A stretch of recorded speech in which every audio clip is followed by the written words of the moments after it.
Halo semuanya, jumpa lagi bersama saya Risa Aristia. Pada video kali ini saya akan melanjutkan membahas soal TIU. Tentunya soal TIU HOTS ya teman-teman. Nah, di sini saya akan membahas 35 soal TIU. Di beberapa video saya sebelumnya saya juga sudah membahas soal TIU ya, masing-masing 20 soal di setiap video. Nah, soal TIU yang akan saya bahas di sini bervariasi, ada analogi, logika, analitis, numerik, soal cerita, figural atau gambar, dan juga pola bilang. Baiklah teman-teman, kita langsung saja ke pembahasannya.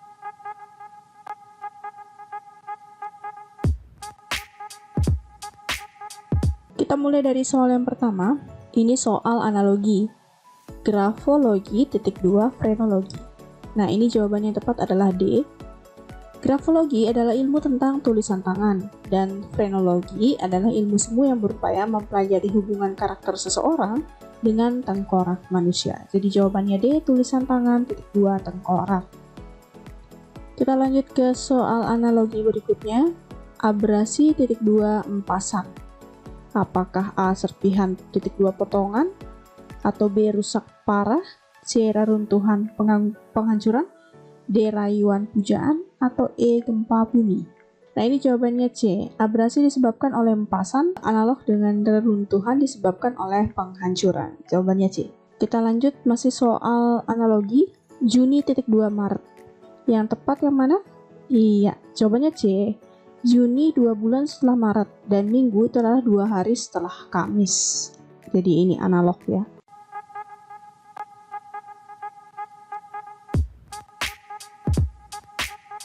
Kita lanjut ke soal nomor 4. Ini penalaran logis atau logika. Sebuah hotel memiliki 6 lantai. Kamar yang ada di lantai 2 atau lebih memiliki pintu tahan api. Kesimpulan yang tepat adalah semua pintu tahan api ... Dari soal ini sudah diketahui bahwa kamar di lantai 2 atau lebih memiliki pintu tahan api. Jadi semua pintu tahan api tidak ada di kamar lantai 1. Jadi jawabannya A ya teman-teman. Ini jelas sekali. Jawabannya A. Nomor 5. Jika hujan selama 3 jam, jalan protokol tergenang air setinggi 30 cm. Jika jalan protokol tergenang air setinggi 30 cm, sebagian mobil sedan dan sebagian sepeda motor tidak dapat melintasinya. Kesimpulan yang tepat adalah jika hujan selama 3 jam, ... Nah, dari soal diketahui bahwa jika hujan selama 3 jam, maka jalan protokol tergenang air setinggi 30 cm.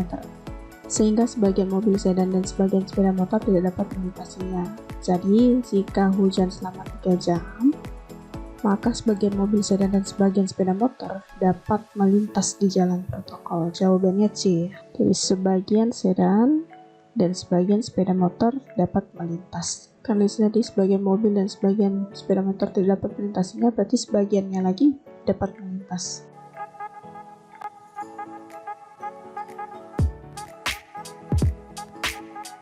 Kita lanjut ke soal nomor 6. Penalaran analitis. Dalam satu ujian diketahui sebagai berikut.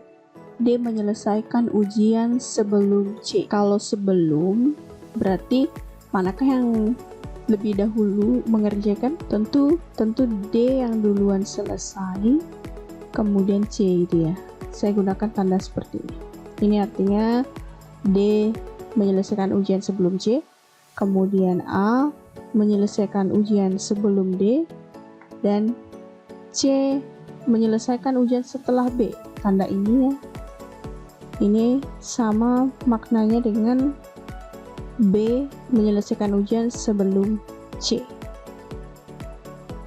Jika B menyelesaikan ujian sebelum A, B sebelum A, urutan yang paling benar dari yang menyelesaikan ujian pertama adalah, nah ini bisa kita tuliskan seperti ini, kemudian A sebelum D, kemudian D sebelum C.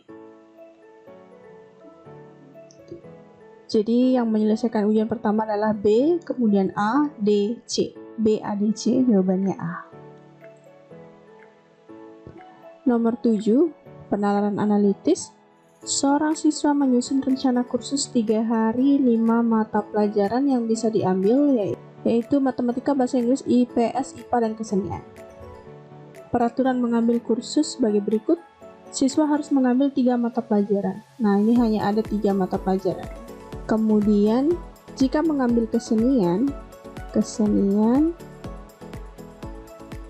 Ia tidak boleh mengambil bahasa Inggris. Tidak boleh dengan bahasa Inggris. Jika mengambil IPA, ia harus mengambil matematika. Berarti ini satu paket ya. Satu paket yang tidak boleh dipisahkan. Kalau ambil IPA, berarti matematika harus diambil. Kalau gitu ini sudah ada 2, sisa satu lagi. Jika mengambil kesenian, ia dapat mengambil IPS. Kalau ambil kesenian, IPS boleh. Nah, kalau dia sudah ambil 2 IPA dan matematika misalnya, berarti dia bisa ngambil IPS. Bisa juga dia ngambil IPA matematika, satunya lagi kesenian, ini boleh. Tapi kalau dia sudah mengambil kesenian dan juga IPS, misalnya dia ngambil kesenian dan IPS, nah yang ketiga ini tidak boleh bahasa Inggris. Kenapa? Karena di sini tidak boleh mengambil bahasa Inggris kalau dia sudah ngambil kesenian. Terus di sini ngambil bahasa Inggris, ini tidak boleh. Jadi IPS ini tidak boleh bersamaan dengan bahasa Inggris. Jawabannya A. Dan tidak boleh juga ini dua-dua ini ada bersamaan, karena sisa satu-satunya yang tersisa ya bahasa Inggris, tapi bahasa Inggris tidak boleh. Kalau mau ngambil IPA tidak boleh satu, ini satu paket, dia harus IPA dan matematika. Jadi jawabannya yang tepat adalah A ya. Yang tidak bisa diambil bersamaan adalah IPS dan bahasa Inggris. Kalau IPA dan matematika boleh, jelas boleh ya, ini tadi sudah boleh. Matematika dan IPS jelas boleh ini. IPA dan IPS boleh. Kesenian dan matematika boleh ini. Jadi yang tidak boleh yang A. Kita lanjut ke penalaran analitis. Pada suatu jamuan makan malam, 8 orang eksekutif muda, ada 8 orang duduk mengelilingi meja elips. Kita gambar dulu meja elipsnya. Gagah duduk berhadapan dengan Aldo. Katakanlah Gagah di sini ya. Aldo.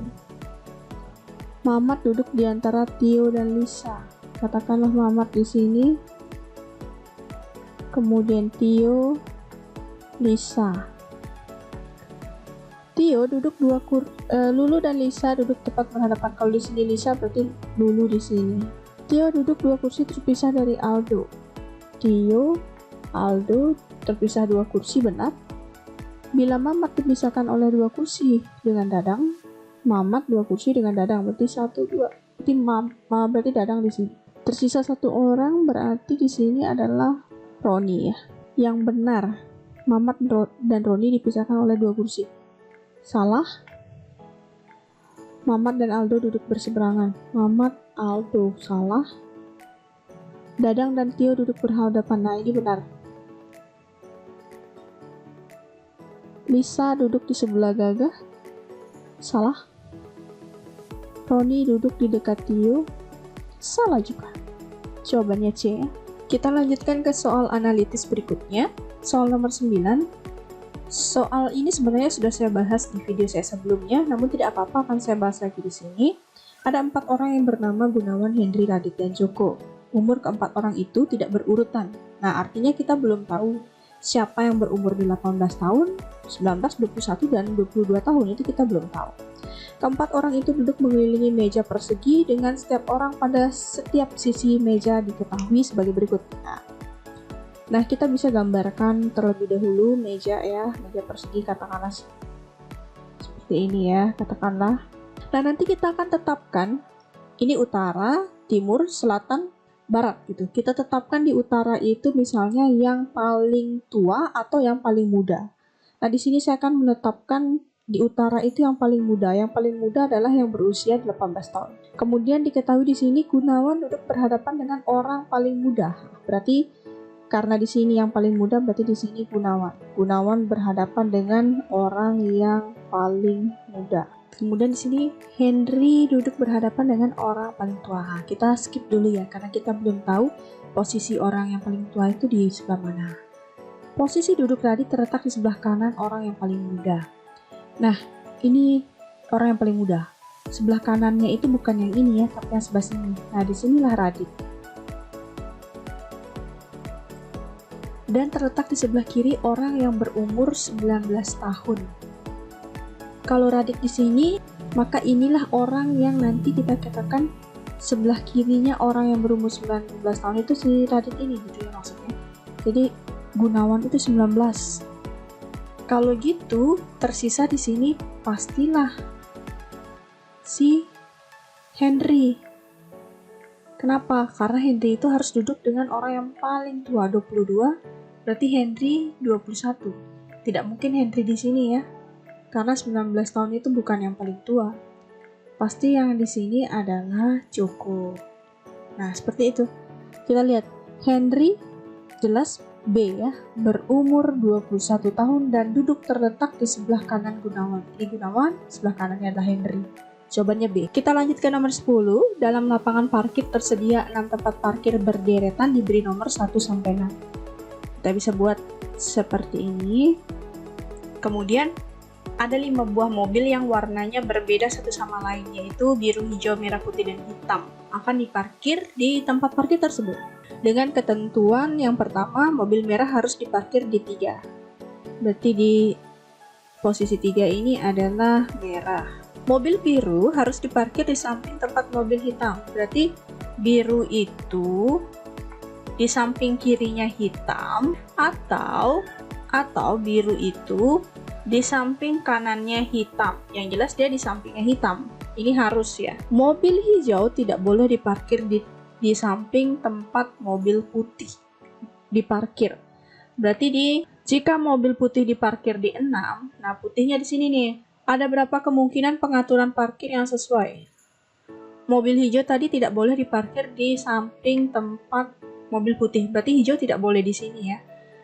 Kalau begitu, hijau ini boleh diparkir di posisi 1, posisi 2, atau posisi 4. 5 tidak boleh. Ada 3 cara berarti. Nah, kalau kita terapkan aturan perkalian, hijaunya 3 cara, biru hitam 2 cara, berarti kita kali 3 kali 2 sama dengan 6. Jawabannya C. Kalau teman-teman ingin lihat urutannya, boleh seperti ini. Yang pertama, kalau hijau di nomor 1, hijau, berarti nomor 2 kosong. Nomor 2 kosong, kosong di sini ya. Kenapa kosong? Karena biru hitam harus berdekatan. Kalau di sini diisi biru, sebelah kanannya merah, tidak memenuhi aturan. Jadi harus kosong, merah, kemudian di sinilah biru hitam. Biru, hitam, putih. Sebenarnya kita sudah dapat jawabannya 6 ya teman-teman. Tapi di sini kalau kita mau cari manual, begini caranya ya. Hijau lagi. Hijau masih di posisi pertama, kosong posisi kedua, kemudian merah. Nah, ini yang ditukar. Tadinya biru hitam, kemudian hitam biru. Yang ketiga, hijau di posisi kedua. Hijau di posisi kedua tentu ada 2 ya. Ada yang di sininya biru hitam, kemudian hitam biru. Mengerti maksud saya teman-teman? Kemudian 2 lagi 5, 6-nya untuk hijau di posisi 4 dan hitam birunya di saling tukar di sini. Nah, jadi ada 6 cara.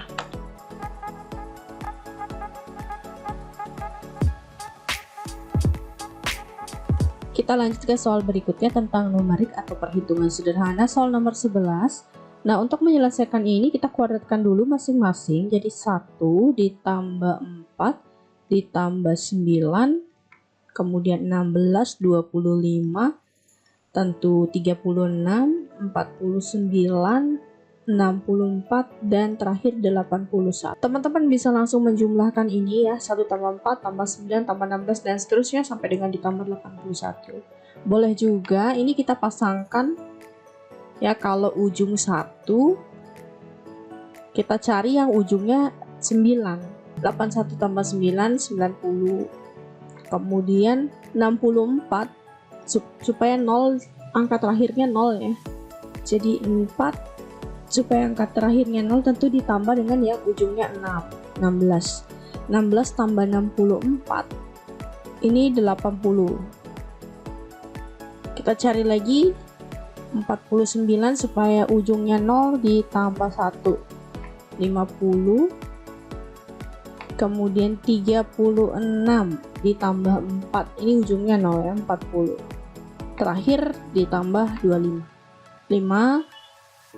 Ini kita jumlahkan 28. Jadi jawabannya 285 B. Selanjutnya 999% dari, jadi 999 per 100 dari berarti kali 0,637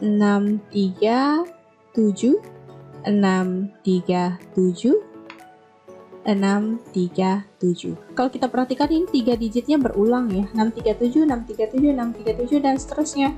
Nah, pecahan desimal ini boleh kita ubah dulu menjadi pecahan biasa. Karena 3 digitnya berulang, berarti kita misalkan X ya. X itu sama dengan 0,637, 637, 637 dan seterusnya.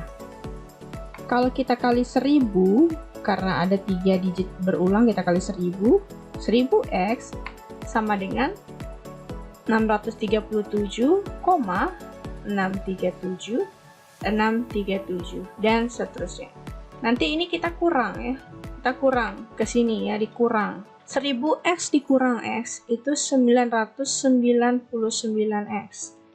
1000 kurang 1 kan 999. Kemudian ini kurangi ini 637,637, 637 dan seterusnya, dikurang 0,637, 637, 637 dan seterusnya. Ini tentu habis ya, 637 ya, angka di belakang koma habis. Jadi yang di depan 637.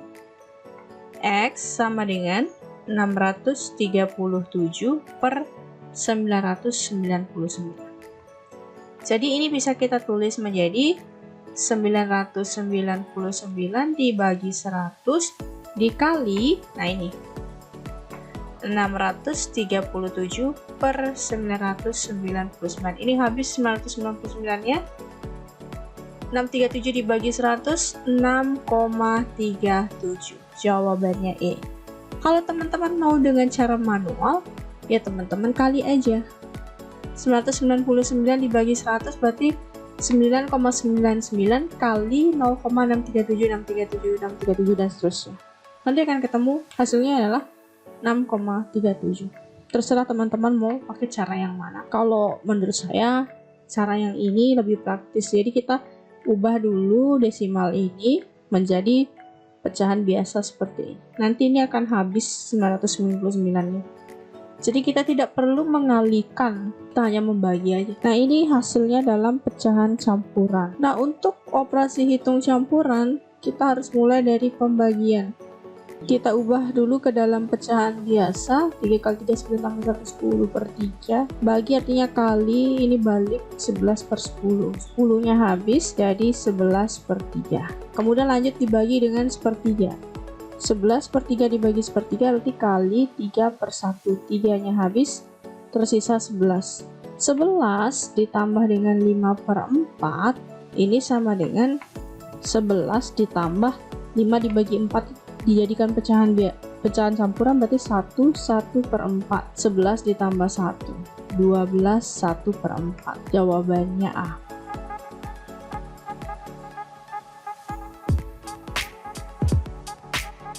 Kita lanjut soal tentang pola bilangan. Di sini diberikan barisan bilangan 17, 17, 15, 11, 3 dan seterusnya. Kalau kita perhatikan di sini ini tetap ya, tetap atau dikurang 0, ini berkurang 2, berkurang 4, berkurang 8. Nah, kemungkinan nanti di sini berkurang 16. 3 dikurang 16 itu adalah negatif 13. Jawabannya E. Nah, yang ini kita diminta mengisi dua bilangan, 12, 13. Ini belum ditahu, 22, 27. Yang ini bertambah 5, bertambah 1. Kelihatannya ini polanya nanti tambah 1, tambah 2, tambah 3, tambah 4. Kita coba ya. Kalau tambah 2 berarti sini 15, tambah 3 berarti 18, 18 tambah 4, 22. Ini benar ya. Kesini benar, kesini juga benar.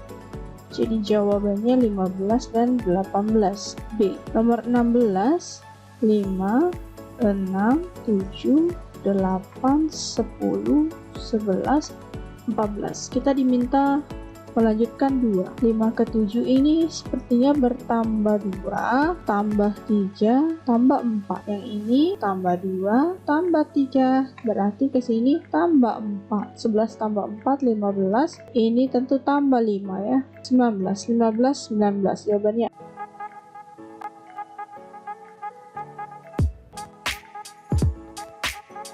kita lanjut ke soal berikutnya. Ini numerik ya teman-teman, ada operasi hitung campuran. Kita dahulukan yang di dalam kurung ini, jadi kita kali dulu kemudian dibagi. 3,5 dikali 4 itu hasilnya 14.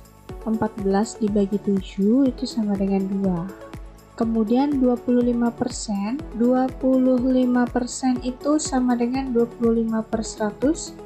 Kalau kita sederhanakan sama-sama dibagi 25, ini seperempat. Jadi kalau teman-teman ketemu 25%, itu sama saja dengan seperempat. Nah, selanjutnya seperempat itu dikali dengan hasilnya ini tadi 2. Seperti ini. Ini 1 kali 2, 2 per 4, atau 1/2 kalau kita sederhanakan. 1/2 dikuadratkan. Ya, ada kuadrat. 1/2 dikuadratkan. 1 pangkat 21 per 2 pangkat 24. 1/4 itu tadi sama dengan 25%. Sama dengan 0,25. Kenapa kita jadikan desimal? Karena nanti ketemu desimal sebelah sini. Nah, ini 0,25. Selanjutnya kita pindah ke sini. 1,5 kuadrat ini sama dengan 1,5 itu sama dengan 15 per 10 ya. Kalau ada satu angka di belakang koma artinya per 10. Kita boleh sederhanakan menjadi kalau sama-sama dibagi 5 ini menghasilkan 3 per 2, kemudian nanti dikuadratkan. Ini 9 per 4. 9 per 4 2,25 ya. 9 dibagi 4 2,25. Jadi kita sudah dapatkan yang sebelah sini 2,25, yang ini semua ini tadi 0,25 ini ya. Kita lihat lagi yang di bawah, 50% artinya 50 per 100 atau 1/2 ya kalau sama-sama dibagi 50. 1/2 dikali 4 tentu hasilnya 2 ya, setengah dari 4. Setengah kali 4, 4 bagi 2, 2. 2 dikurang 1 sama dengan 1. Jadi ini semuanya 1. Jadi kita punya 2,25 yang ini tadi dikurang 0,25 dibagi 1. Ini sama dengan 2. Jawabannya A. Kita lanjut, ini tentang tabung. Jika tabung P tingginya, kita tulis TP 2 kali sama dengan 2 kali tinggi tabung Q. Dan jari-jari tabung P setengah dari jari-jari tabung Q. Berapakah perbandingan isi? Isi itu sama aja dengan volume ya. Jadi volume tabung P berbanding volume tabung Q sama dengan berapa? Ini terhadap ya. Kita gunakan rumus volume tabung itu sama dengan luas alas kali tinggi. Alasnya berbentuk lingkaran. Luas lingkaran adalah VR kuadrat dikali dengan T. Maka kita punya volume tabung P berbanding volume tabung Q sama dengan volume tabung P berarti VR RP ya. RP-nya itu sama dengan setengah Q. Berarti kita ganti saja ini. Nanti kita ganti dengan setengah setengah RQ gitu ya. RP kuadrat dikali tinggi tabung P. Saya tulis ini dulu ya, nanti kita convert.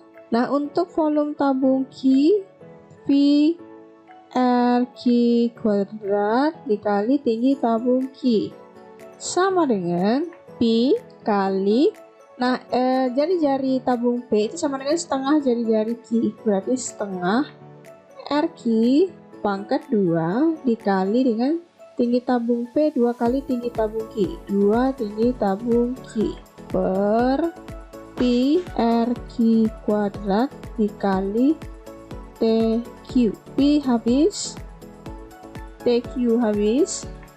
Ini nanti setengah dikuadratkan 1/4, RQ kuadrat dibagi RQ ini habis. Nah, jadi di sini setengah dikuadratkan 1/4 kali 2 berarti 2/4. Bisa kita sederhanakan menjadi 1/2. 1 berbanding 2. Jawabannya B. Selanjutnya nomor 19. Kalau kita membaca soal seperti ini, maka penyelesaiannya dengan menggunakan konsep FPB, faktor persekutuan terbesar. Andi memiliki 54 pulpen hitam dan 36 pulpen biru. Pulpen ini dimasukkan ke dalam kotak dengan jumlah yang sama. Ini berapa kotak yang diperlukan dan berapa jumlah pulpen berwarna hitam. Jadi kita cari dulu FPB. Teman-teman kalau masih ingat waktu masih SD gitu ya, kita biasanya nyari FPB pakai pohon faktor. Kita bagi dengan faktor prima, kita bagi dengan bilangan prima, mulai dari 2, seperti ini. Kalau masih ingat, dibagi 3 menghasilkan 9, dibagi 3 menghasilkan 3. Kita bisa tulis menjadi 2 kali 3-nya ada 3, berarti 3 pangkat 3. Kemudian 36 bagi 2, bagi 2, bagi 3 menghasilkan 3. Sampai terakhirnya itu adalah bilangan prima. Ini 2, ada 2 berarti 2 pangkat 2 kali 3 pangkat 2. FPB-nya kita pilih yang faktornya sama, pangkat terkecil. Ini 2 pangkat 1 berarti 2 kali yang sebelah sini pangkat terkecil berarti 3 pangkat 2. 3 pangkat 2 itu 3 kali 3 9, 9 kali 2 18. Kalau teman-teman tidak mau menggunakan pohon faktor seperti ini, boleh langsung seperti ini. Saya buat kalau tidak mau pakai pohon faktor, nah kita buat seperti ini, 54, 36, dibagi dengan bilangan prima yang paling kecil, ini sama-sama bisa dibagi 2, ini 27, yang ini 18. Sama-sama bisa dibagi 3, 9, 6. Kalau 2 kan 27 udah nggak bisa ya.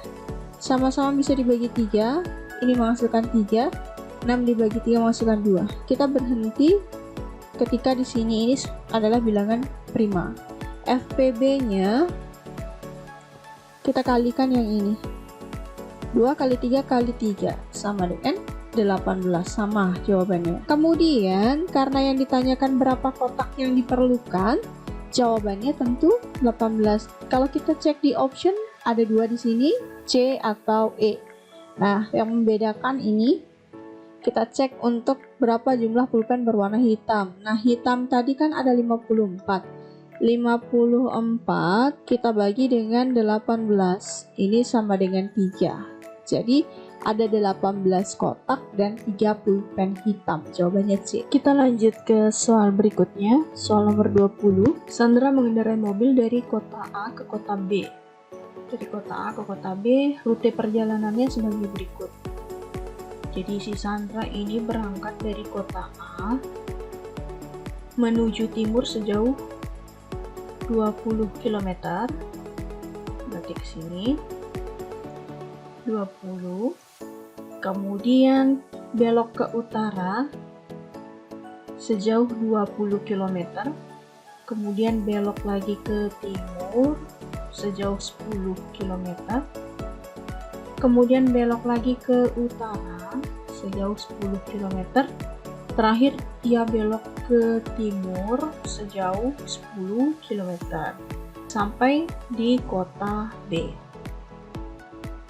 Sebenarnya berapa jarak kota A sampai dengan B? Nah, ini kita bisa tarik garis lurus seperti ini. Ini garis lurus yang menghubungkan kota A dan B. Kemudian ini kalau kita perhatikan, ini kita bisa buat segitiga siku-siku ya. Nah, tingginya ini, yang ini itu sama dengan 20 ditambah 10. Jadi ini 30 km. Sedangkan alasnya ini 20 ditambah 10 ditambah 10, jadi 40. Kita cari sisi miring. Nah, ini tentu kita pakai teorema Pythagoras. Teorema Pythagoras mengatakan bahwa kuadrat sisi miring ya, kuadrat sisi miring jadi AB kuadrat itu sama dengan jumlah kuadrat sisi yang lain, yaitu 30 pangkat 2 ditambah 40 pangkat 2. AB sama dengan akar dari jumlahannya ini tadi ya. 30 pangkat 2 ini 900, 40 pangkat 2 1600. 1600 ditambah 900 tentu 2500. Akar 2500, cara lihatnya ini 25, akar 25 5, nolnya 1, jadi 50. Jawabannya D. Kita lanjut ke soal nomor 22. Jika 10% dari S, 10% dari S berarti 10% S sama dengan 10 per 100, 10 per 100 itu 0,1 S. Jadi gini ya teman-teman, 10 per 100, nolnya coret 1, per 10 itu 0,1. Adalah 1/2 P, berarti sama dengan setengah P. Berarti P sama dengan 0,1 dibagi setengah. 0,1 dibagi setengah itu artinya kalau gini ya, 0,1 per setengah, berarti 0,1 baginya jadikan kali, ini dibalik 2 per 1. 0,1 kali 2 itu 0,2. Jadi P-nya adalah 0,2 S. Jadi untuk mencari P ini bagi ini. Kita punya P selanjutnya dan 5% dari S berarti 5% S. 5% itu artinya 5 per 100 atau 0,05. Jadi ini 0,05 S sama dengan 2 Q. Q sama dengan 0,05 S dibagi 2. Jadi ini bagi ini sama dengan 0,025 S. Yang ditanyakan adalah berapa persen P kurang Q dari S. Jadi kita tulis dulu P kurang Q sama dengan 0,2 S dikurang 0,025 S sama dengan 0,2 dikurang 0,025. Ini tambahkan 0 dulu, kurang 1, kita pinjam gitu kan, 10, ini 9, 5, 7, 1, 0,175 S. Kalau dijadikan persen, ini dikali 100 berarti 17,5 atau 17,5%. Jawabannya C. Kita lanjut ke soal nomor 23. 1 adalah berapa persen dari 125? Jadi caranya adalah 1 sama dengan, katakanlah X yang mau kita cari, jadi X per 100 persen kali 125. 1 sama dengan X kali ini ya, 125 per 100%. X sama dengan 1 dibagi dengan ini, jadi 1 dikali, jadi kalau bagi dengan pecahan ya dibalik 100 per 125%. X sama dengan, nah 100 dibagi 125 ini kita bisa sederhanakan, sama-sama dibagi 25, ini dapat 4, ini dapat 5.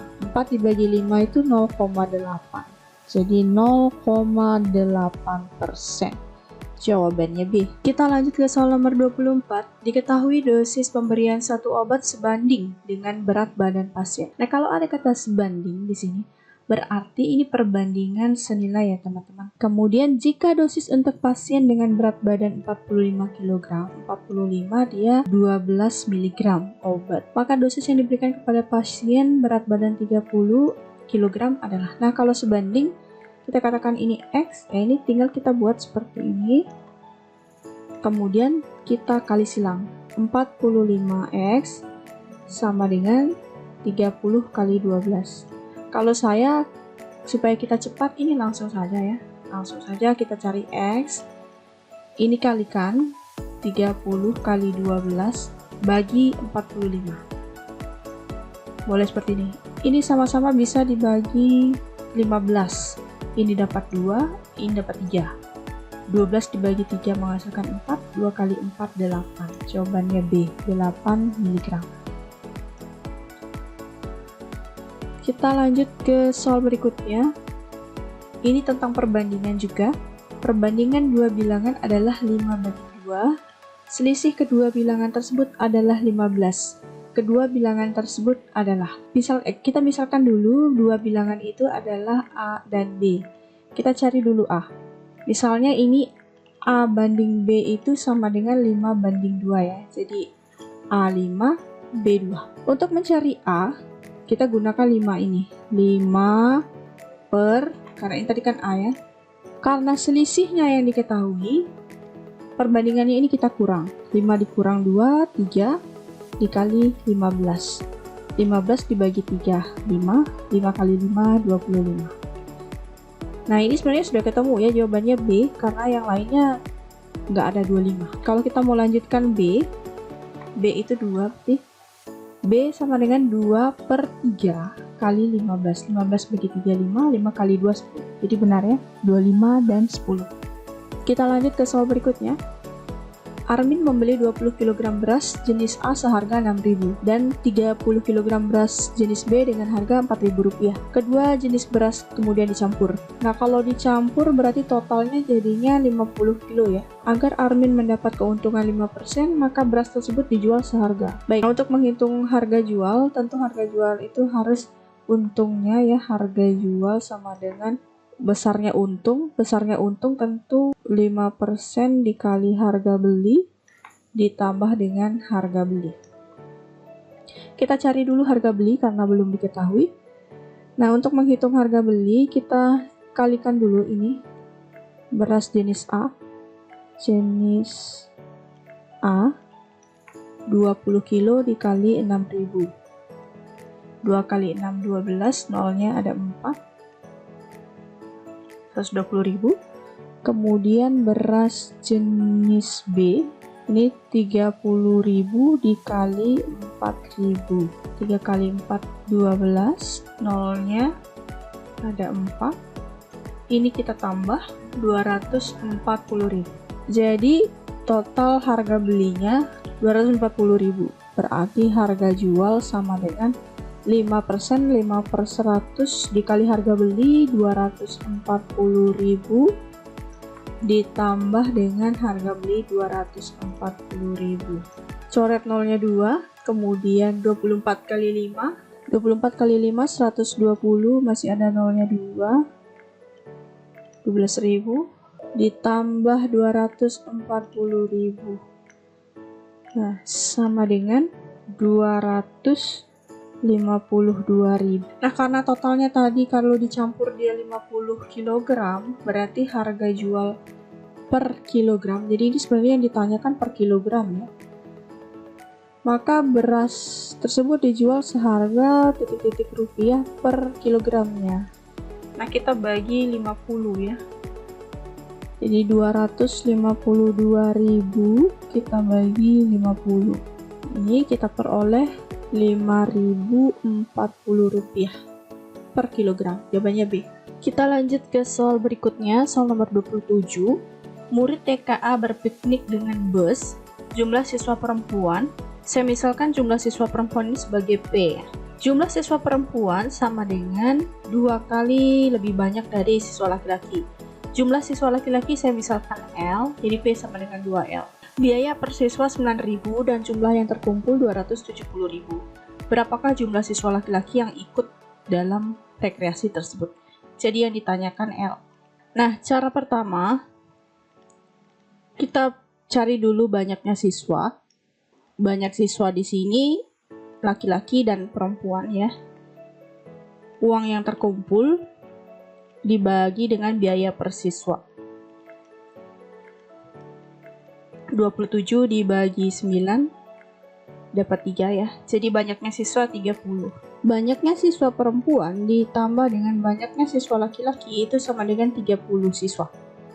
Nah, P itu sama dengan 2 kali L ditambah L sama dengan 30.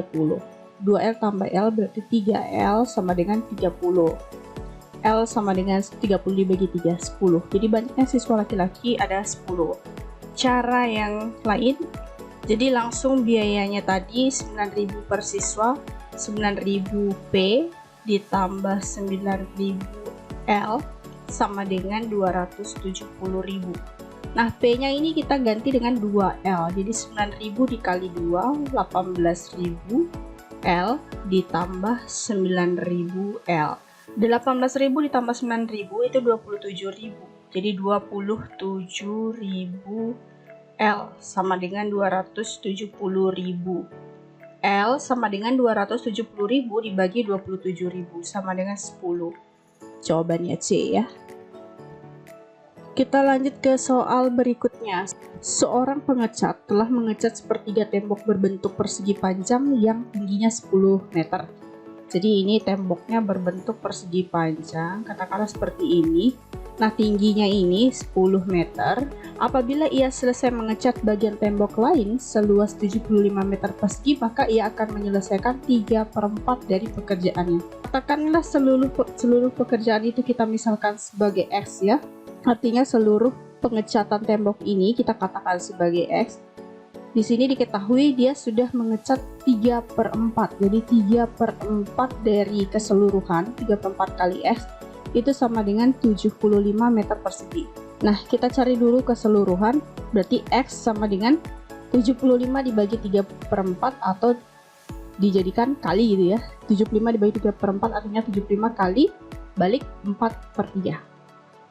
75 dibagi 3 25.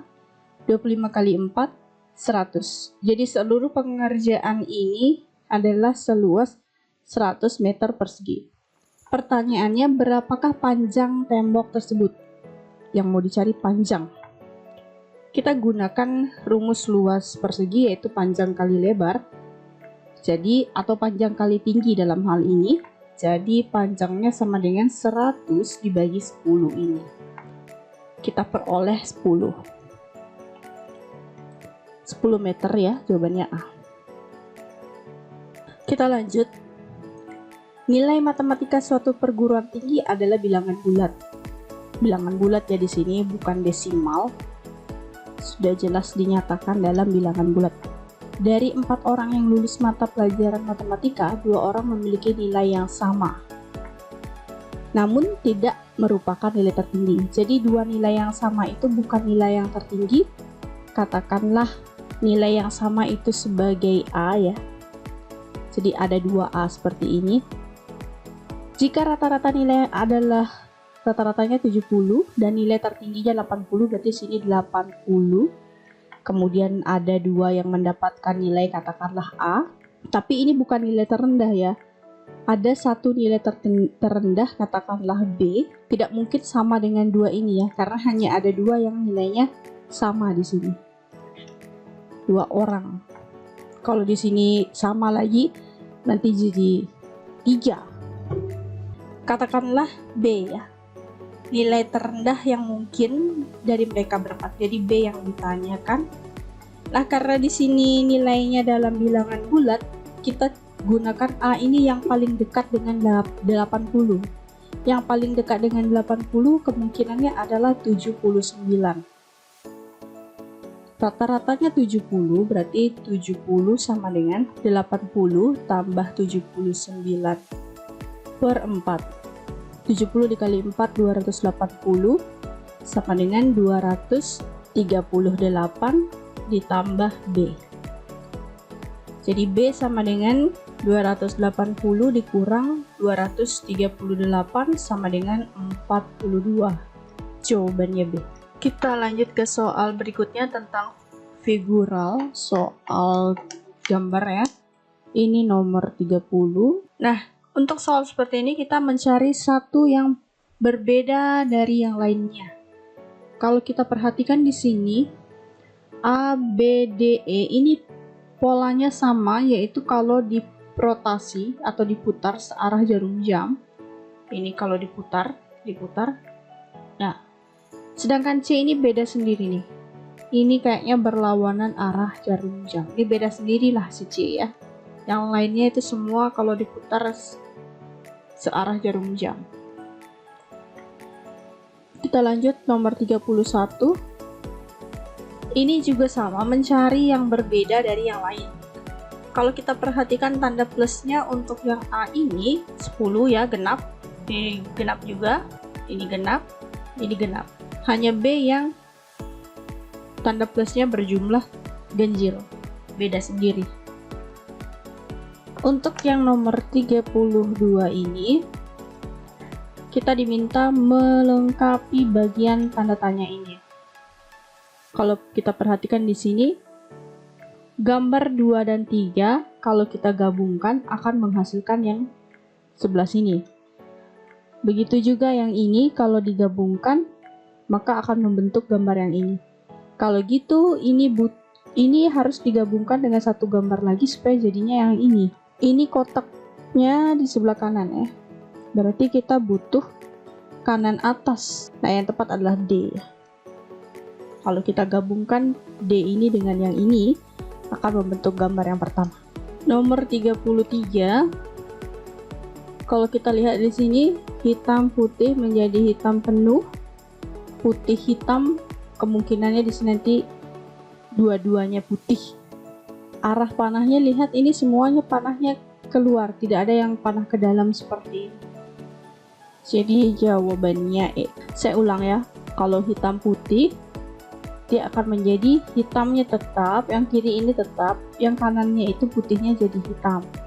Ini juga gitu, putih hitam berarti nanti putihnya tetap, hitamnya jadi putih. Kita lanjut lagi ke soal nomor 34. Nah, di sini kita diminta melanjutkan gambar yang ini.